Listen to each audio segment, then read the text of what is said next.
Welcome to Light On, Light Through, episode 405. Well, as those of you who follow me on one or another social media site, I'm just about everywhere on LinkedIn, on Facebook, X, Mastodon, Blue Sky, Threads, Spoutable, probably half a dozen more places.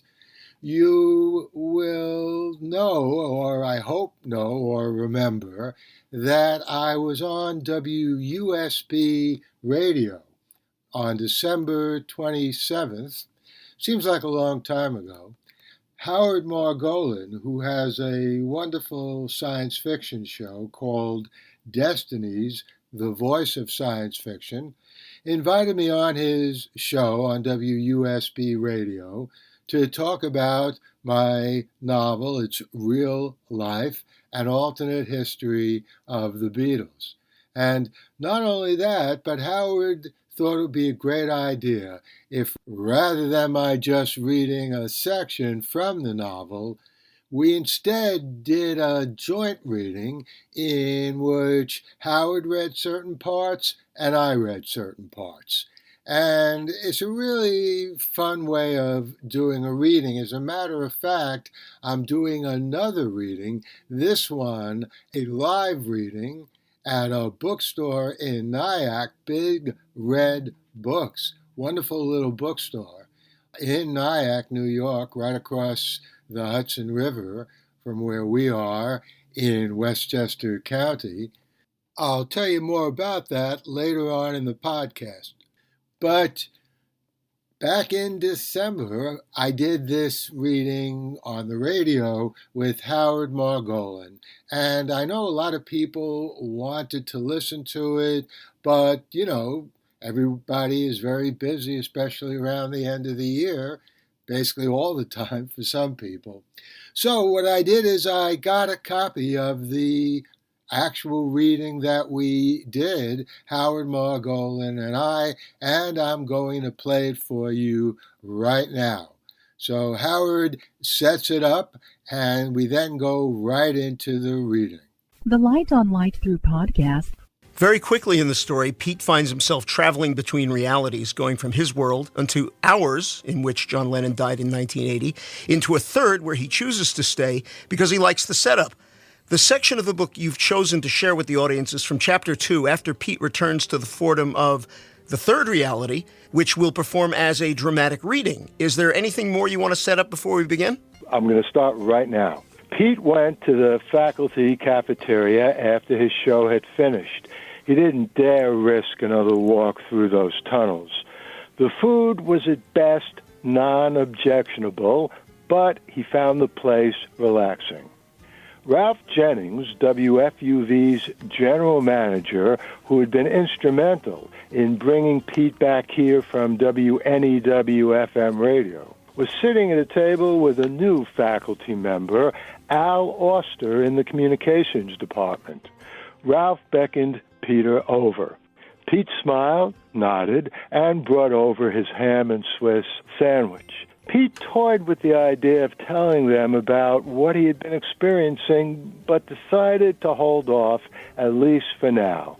Pete had met Auster only once or twice, and Ralph was a good live-and-let-live guy, but Pete couldn't be confident that Ralph wouldn't think Pete was downright crazy, because, come to think of it, Pete wasn't too sure about that himself. They chatted about some of the things that were going on in the world.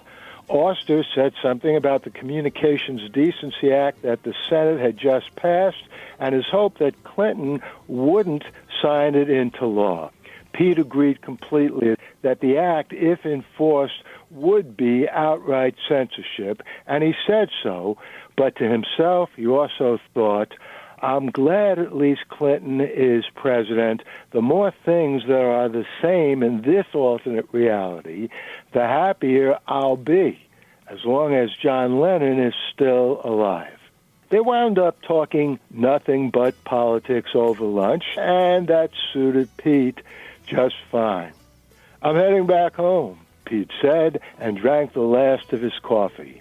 Ralph saluted him. Keep up the good fight.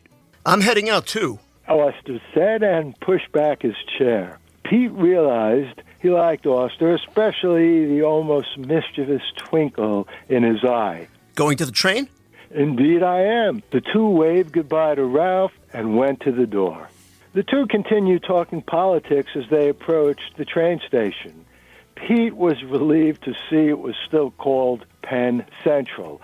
Any stability in little details like this was welcome, he kept telling himself, even if it differed from what he knew in his original reality, the one he had been living in all of his life, as far as he knew, until the walk through the tunnels he had taken yesterday. I'm taking the D train to Brooklyn. Al pointed up the hill that was Fordham Road on the other side of the Penn Central station. Pete had begun to think of him as Al. Me too, Pete said, as Paul Simon's Call Me Al began running through Pete's head. The weather wasn't too hot, and the hike up the hill was refreshing. You a fan of science fiction? Pete suddenly asked Al.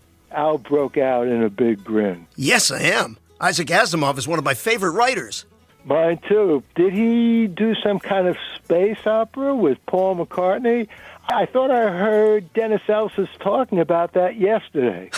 That would be wild. Did you get its name? Pete shook his head. No, I didn't. Al creased his brow in thought. I don't think I've heard of any Asimov-McCartney opera. Actually, I think Dennis Elsis's exact word was musical. Now Al shook his head. No, not a musical either, but I'd love to hear it. Pete thought quickly and hoped it didn't show. What did Al's knowledge being different from Dennis's mean? That Pete was now in a fourth reality? Not necessarily. He still really didn't know Al Oster at all. His knowledge of music might not have been as deep as Dennis's, and that was more likely the explanation. The truth is, neither apparently was Pete's. The Asimov-McCartney collaboration that Dennis Elsis had mentioned yesterday had been news to Pete, too. Who do you think has held up better all these years, Lennon or McCartney? Pete asked. Al gave him both the twinkle and the big grin. That's the question, isn't it? My wife always liked Lennon a little more. She thinks his voice is sexier. I'm about 50-50 myself. Lennon's real life is really superb. Did you see him perform it on Saturday Night Live a couple of months ago? Just John, Paul, and George because they were the only ones in town? Yes, I did. And his smile matched Al's.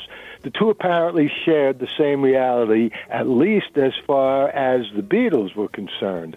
Pete pointed up to the rest of the hill. There are some nice benches under some trees at the bottom of Poe Park over there. You have a few minutes? I'd like to discuss something with you regarding the Beatles. It was not the politic thing to do, but Pete told Al his whole story. I've never been in those tunnels. Al said when Pete finished. Well, if they were at all responsible for this hallucination I've been having, let alone if what's been happening to me is real, it's probably best that you stay away from them. I feel just the opposite. Al laughed, not entirely happily. Pete wasn't sure what to say. I could call my wife and tell her a little something came up here at Fordham and I'll be home a little late. Might be a lot more than a little. Al pulled out his phone, an old flip model. You know, if the two of us had the same experience after walking through those tunnels, that would go a long way towards showing that what happened to you yesterday and today was not just something that happened in your head, wouldn't it? Pete considered. The last thing he wanted was to pull someone else into this insanity, someone he hardly knew, but Pete had a desperate, accelerating need to find out what was really going on here. Pete pulled out his phone. I'm calling my wife, too. You two back already?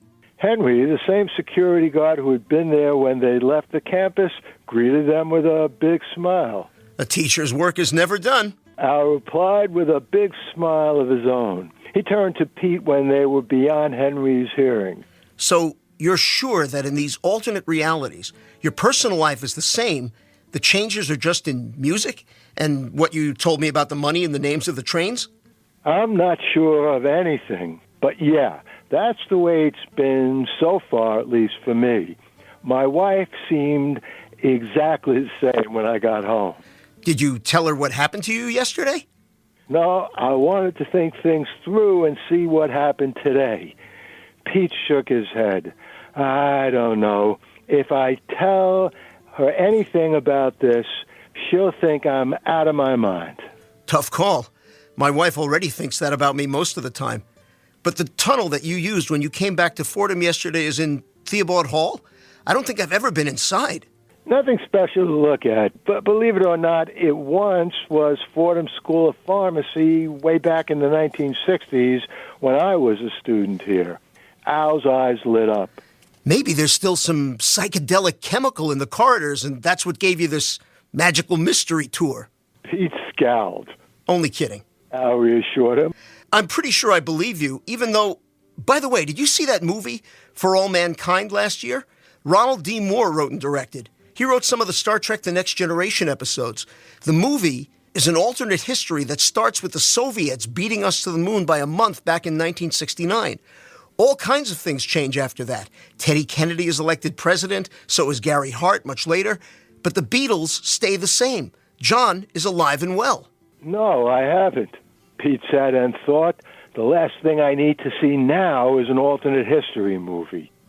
They reached the door of Theobald. Pete opened it. Look, I'd understand completely if you didn't want to do this, he said to Al, and looked at his new partner in insanity carefully. I'm in. Al replied and opened the door further. The two walked in. They retraced the path that Pete had taken after his return from Manhattan the day before. Pete now figured that it didn't matter which way you walked in the tunnels, towards Keating Hall and WFUV or away from it. His reality had changed both times yesterday when he had been walking in opposite directions. The two climbed up the stairs to WFUV. The Moody Blues Tuesday afternoon was playing. Let's call our wives and make sure they're still on this planet. Pete nodded. Both men made the calls on some pretext. Both wives wondered anyway why they were being called a second time so close to the first. Pete looked at Al after their calls had concluded. Like I told you, my personal life stayed the same. I know. I just wanted to be sure. Pete accepted the explanation. So, how will we know if we crossed into some alternate musical reality in the tunnel? Let's wait out here until Dennis finishes playing this set of songs and see if he says anything crazy. The Beatles' Ticket to Ride was playing. Dennis came on when the song was finished and ID'd the 8 songs he had played in this set. Nothing unusual, until Dennis said at the end, and that was Ticket to Ride by the Beatles from 1965. Paul McCartney played bass, not Stu Sutcliffe, because Paul had written some part of that song with John. Stu reportedly was not happy about that at all. Word is he stormed out of the studio and Astrid had to calm him down. Pete and Al looked at each other. Stu Sutcliffe died before the Beatles became famous, didn't he? That's sure the way I remember it. Any chance we can talk to Dennis and see exactly what he knows about this? Pete nodded. Let's wait until he starts playing another set. Dennis started playing a Graham Nash recording as if on cue. Pete beckoned Al and led him to the studio. He knocked on the door, no answer. He knocked again, same result. Pete gently opened the door. The studio was empty. Where's Dennis? He recorded this yesterday. Somebody walked by and informed them. I'm Alice, grad assistant for the summer. Alice in Wonderland, Pete thought, as he and Al walked down the stairs and out of Keating Hall. Wasn't there a Hitchcock movie in which the murder was committed by a disc jockey who used being on the air as his alibi, but it was actually a recording of him doing his show? Laura. But the director was Otto Preminger, not Hitchcock. Pete nodded. Okay. Not alternate reality. My mistake. I don't know as much about movies as I do about music. Let's go to Duane Library. Pete pointed in its direction, and let's see what the encyclopedia say about the Beatles in the reality we're now in. Al smiled. I love that library, those spiral staircases. I'd never turn down a chance to prowl through those books. Pete opened his palm to the sky. I think it's starting to rain. Al looked up and squinted. Yep. The rain started falling harder. Pete and Al quickened their gait. By the time they reached the front door of Duane a few minutes later, they were pretty much drenched by the downpour. I don't recall any rain in the forecast. I checked this morning, well before we went through the tunnel. I never check the forecasts. He pulled out a handkerchief from his pocket and mopped his brow. They're wrong too often, even without the tunnel. True, Pete thought, but this time the rain was likely more evidence, along with Stu Sutcliffe, that the walk in the tunnels under Fordham had brought Al and him into yet another alternate reality. Pete breathed in deeply, and now he was very glad that Al and he had called their wives after they'd exited the tunnels. That was an excerpt from It's Real Life, an alternate history of the Beatles, by our guest, Paul Levinson, here on WUSB Stony Brook. The Light on Light Through podcast. And I hope you enjoyed that reading that Howard Margolin and I did from the second chapter, by the way, of It's Real Life. That's the first time there's been any public performance, reading or otherwise, of the second chapter or of any part of the second chapter. Now, as I also mentioned at the beginning of this podcast, I'll be doing a reading on February 23rd at Big Red Books in Nyack, New York, and this is really going to be a very special, exciting, and fun reading. Let me give you a little background as to why I'm so excited about this. The two characters that you just heard Howard Margolin play in the reading you just heard, that would be Ralph Jennings, the former general manager of WFUV, and of course Al Auster, who was a professor in my department at Fordham University, the Department of Communication and Media Studies, and I'm using, sadly, the past tense for both Al Auster and Ralph Jennings because, sadly, neither of these gentlemen is with us any longer. But there are also some characters in the novel who are real-life people who are young and indeed very much with us. And two of those characters, real people, one is Anthony Marinelli, a very, very talented playwright and producer and filmmaker. He has done all kinds of great work. I first met him years ago because he asked for my advice on a play which he later made into a short movie, Acoustic Space. And Anthony knew that that phrase, acoustic space, was of course coined by Marshall McLuhan. So he asked me to read through his script, which was an excellent script, just to make sure that Anthony got the concept right, which unsurprisingly, as I later realized, of course he got it right. Anthony Marinelli is a very smart guy. So he is a character in my novel, It's Real Life, an Alternate History of the Beatles. And one of the leading actresses in all of Anthony's work, in fact, I would say the leading actress, I've seen her in half a dozen plays and movies, is Amanda Greer. The first time, in fact, I saw her was in a play called Max and Domino, in which Amanda played Marilyn Monroe, and she did a great job doing that.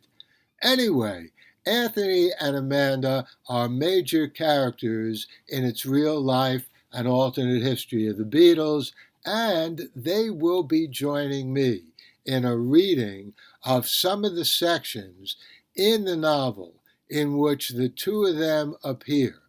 And I'll be doing the voice of Pete Fornatel, the same character you just heard in the reading I did with Howard Margolin, and as well I'll be doing the background narration.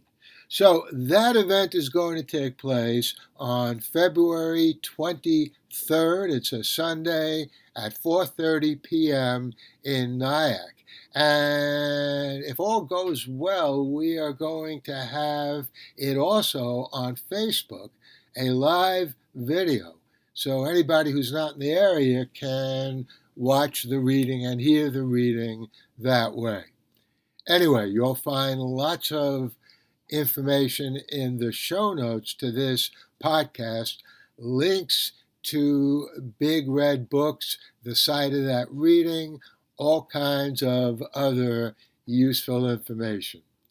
And I'll be back here soon with another episode of Light On, Light Through. I have some great interviews coming up, including an interview with David Brown, who wrote a masterful book, Talking Greenwich Village, which tells the story of the last, 70 or so years of the people who produced some of the most memorable music, certainly in my lifetime, and I assume in yours as well. And I'll also have some reviews of some of the great television series that are now up in various places like Dexter, Original Sin. In the meantime, stay safe, stay sound, and enjoy. The Light on Light Through podcast. Reading words from Paul Levinson's mind. His tales take the stage, leave the world behind. Spinning histories in a brand new light, with the Beatles alive through the Mersey night. What can we do? Levinson's pen, it draws us through.